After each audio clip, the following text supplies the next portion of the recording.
What if one of the most powerful leaders in the world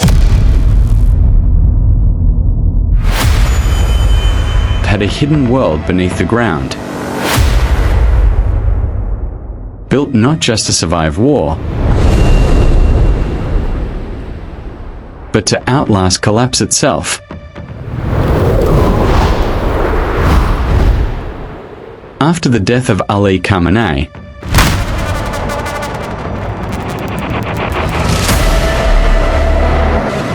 a secret long buried beneath Iran's mountains was quietly opened.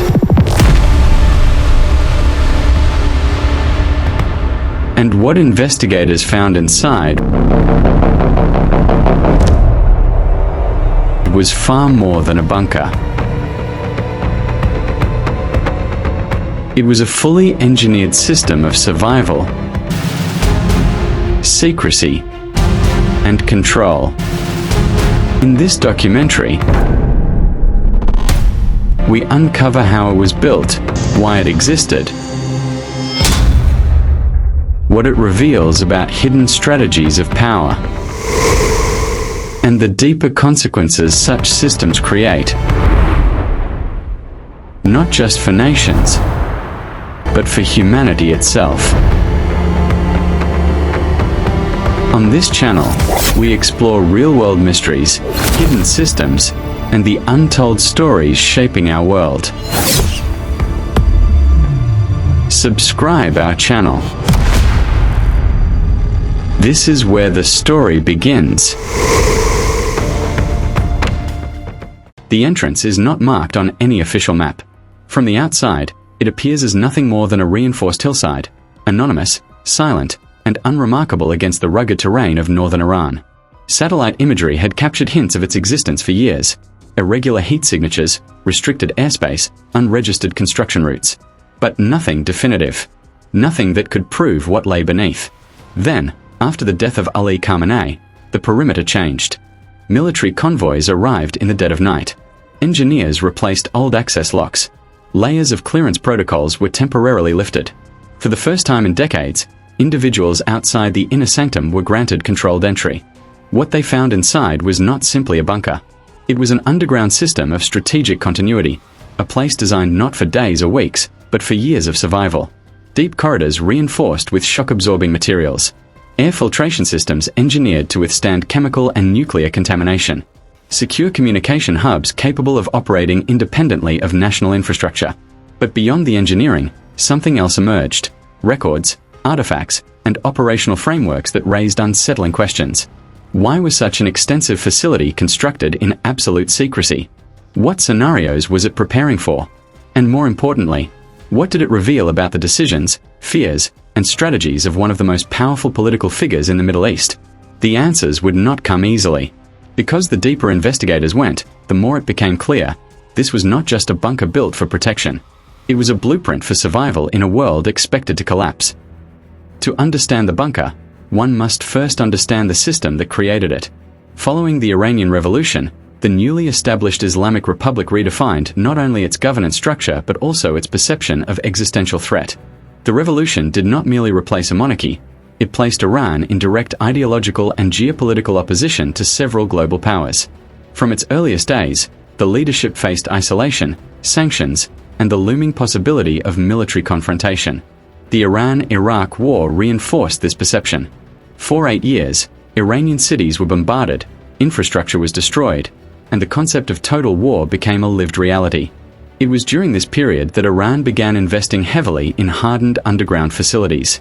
Initially, these were military installations, missile silos, command centers, and storage depots. But over time, the concept evolved. It expanded from tactical defense to strategic continuity. The question was no longer how to fight a war, but how to survive one. By the time Ali Khamenei assumed leadership in 1989, the framework for such thinking was already in place. However, under his tenure, it became more structured, more secretive, and significantly more advanced. Iran's geography played a crucial role. Mountain ranges provided natural shielding. Remote regions allowed for concealed construction. and decades of sanctions forced domestic innovation in engineering and resource management. The bunker was not built overnight. It was the product of years, possibly decades, of incremental development.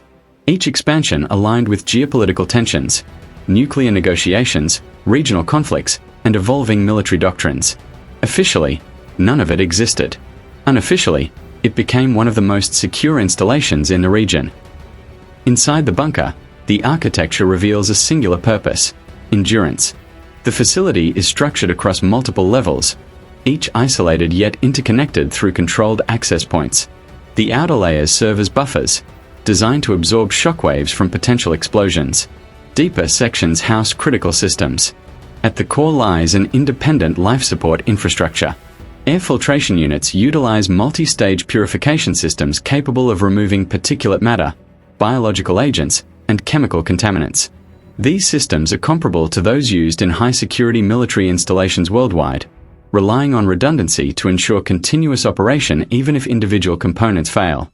Water is sourced through deep underground reservoirs, supplemented by purification systems that recycle wastewater. Energy is generated through a combination of diesel generators and, according to some reports, auxiliary renewable sources designed to reduce reliance on external supply chains. Food storage is extensive. Long-term preservation methods, freeze-drying, vacuum sealing, suggest the capacity to sustain occupants for extended periods without resupply. Communication systems are perhaps the most critical component.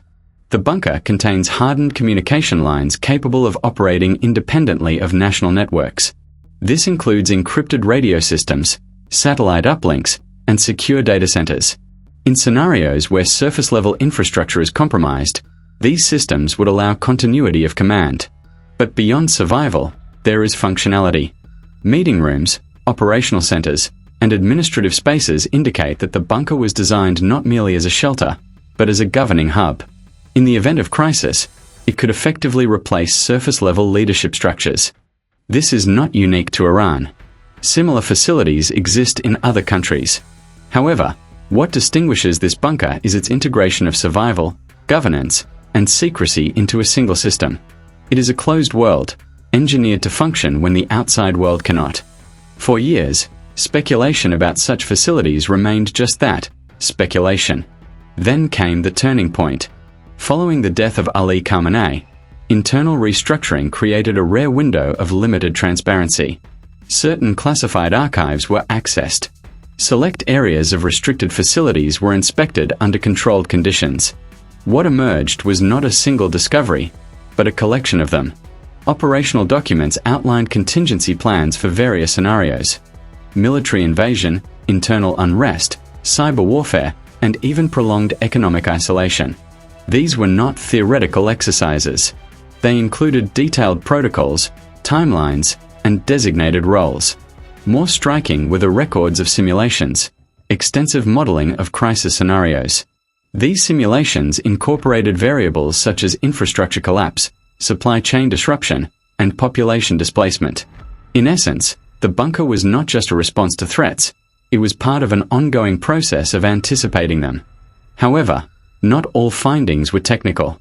There were indications of internal disagreements over resource allocation, debates over the extent of secrecy, concerns about the ethical implications of prioritizing elite survival in worst-case scenarios.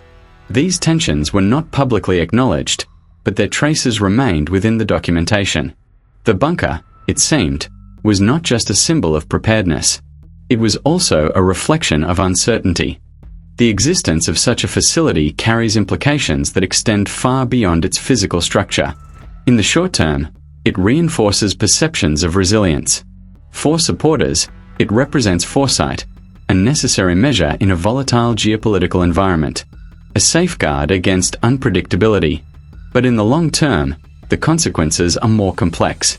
Economically, the construction and maintenance of such facilities require significant resources. In a country already facing sanctions and economic pressure, this raises questions about prioritization. Geopolitically, it sends a message. It suggests that leadership anticipates scenarios severe enough to require complete isolation. This can influence how other nations perceive risk, potentially escalating tensions rather than reducing them. Socially, it introduces a deeper issue: inequality in survival. In extreme scenarios, access to such facilities is inherently limited. Decisions about who is included, and who is not, become matters of life and death. This creates ethical dilemmas that extend beyond politics into the realm of human values. Environmentally, the impact is less direct but still present. Large-scale underground construction alters geological stability, water flow, and local ecosystems. While these effects are often localized, they contribute to a broader pattern of human intervention in natural systems. The bunker, therefore, is not an isolated entity. It is part of a larger network of consequences, visible and invisible. With secrecy comes speculation. Over the years, numerous theories have circulated about hidden facilities in Iran. Some claim vast underground cities. Others suggest advanced technologies or undisclosed weapons programs. The reality, as revealed through available evidence, is more grounded. Yes, the bunker is extensive. Yes, it is technologically advanced, but it operates within the limits of known engineering and resource constraints. There is no verified evidence of extraordinary or unexplained technologies. What often fuels these theories is the lack of transparency. In the absence of information, assumptions fill the gaps. And in a region marked by geopolitical tension, those assumptions can quickly escalate into narratives that blur the line between possibility and fiction. The documented evidence points to a facility designed for survival and continuity, not secrecy for its own sake, but as a strategic necessity. At the same time, the secrecy itself becomes part of the story. It shapes perception, influences policy, and contributes to an environment where trust is limited. Understanding the bunker requires separating what is known from what is assumed. Only then can its true significance be understood. The future of the bunker remains uncertain. With leadership transitions, priorities may shift. New strategies may emerge. The facility could be expanded, repurposed, or even gradually decommissioned. However, the underlying logic that led to its creation is unlikely to disappear. Global uncertainty persists. Technological advancements introduce new forms of risk. Climate change adds another layer of unpredictability. In this context, the concept of underground resilience is not unique to Iran. Similar approaches are being explored in different forms around the world, from government continuity plans to private survival infrastructure. The question is not whether such systems will exist. It is how they will be used. Will they serve as safeguards for entire populations, or remain exclusive to a select few? The answer will depend not only on technology, but on policy, ethics, and the willingness to confront difficult choices. In the end, the bunker is more than a physical space.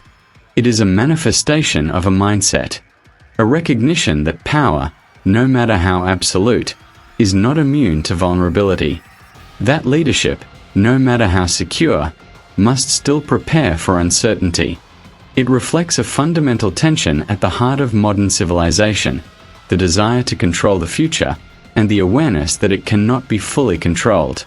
Beneath layers of concrete and steel, beneath systems designed to outlast catastrophe, lies a simple truth.